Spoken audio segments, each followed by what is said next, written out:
இன்றைக்கி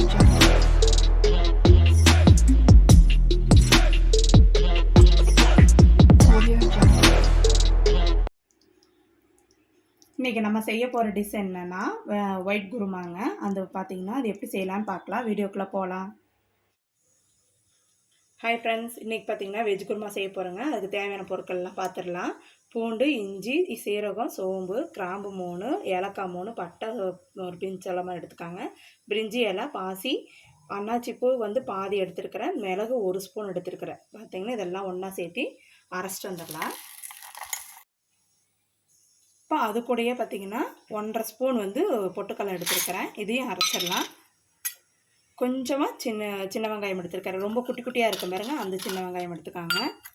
இந்த கப்பில் 1 கப்பு வந்து துருவன தேங்காய் எடுத்துருக்கிறேன். கொஞ்ச நேரம் ஊற வச்சா கசகசா. இப்போ இதையும் இது கூட சேர்த்திடலாம்.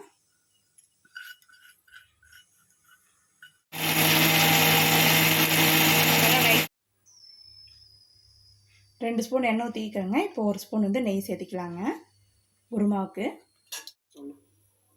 இப்போது நெய் நல்லா தானதுக்கப்புறம் கடுகு கொஞ்சம் போட்டிருக்கேங்க. இப்போ பெரிய வெங்காயம், ஒரே ஒரு தக்காளி, பச்சை மிளகா 2 நல்லா நீளமாக இருக்கிற பச்சை மிளகா, காரத்துக்கு ஏற்ற மாதிரி நீங்கள் சேர்த்திக்காங்க.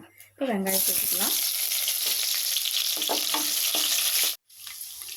இப்போ அடுத்தது பார்த்திங்கன்னா கருவேப்பிலை எல்லாம் சேர்த்திடலாங்க. இப்போ தக்காளியும் பச்சை மிளகாயும் சேர்த்திடலாங்க.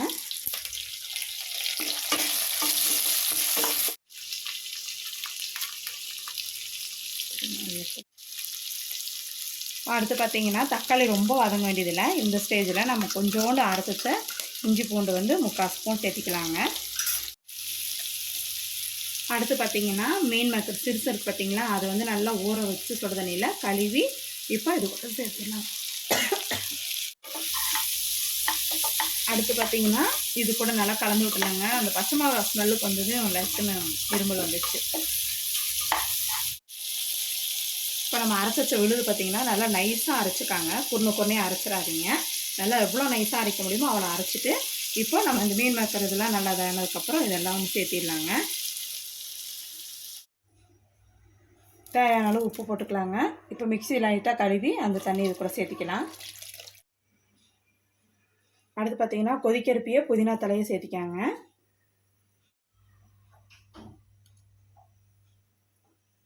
அடுத்து பார்த்திங்கன்னா கொஞ்சமாக கரம் மசாலா, ரொம்ப சேர்த்த வேண்டாம். கொதிக்கிறப்ப இந்த இதெல்லாம் சேர்த்து வைக்காங்க.